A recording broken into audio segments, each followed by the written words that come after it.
У кавярнях усё часцей з'яўляюцца бананавая лата, ягадная эспрэса, цікава з манга. І гэта не проста модна, гэта новы гастратрэнд. Гаворка не пра араматызаваны зярняты. Фруктовая кава гэта напой, у які дадаюць сапраўдныя фруктовыя сіропы або пюрэ.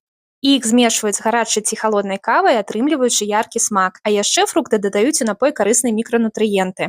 Асобны тренд кава з лавандай. Яна дапамагае знізіць узровень картызолу, расслабіцца і лепш кантраляваць апетыт.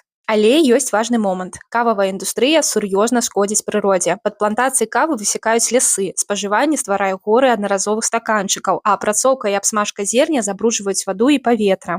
Добрая навіна ў тым, што індустрыя паступова змяняецца. Фермеры ўсё часцей вырошчваюць каву ў цені трапічных лясоў. З'яўляюцца экалагічныя тэхналогіі і сертыфікаты, а кавярні заахвочваюць выкарыстоўваць шматразовыя кубкі.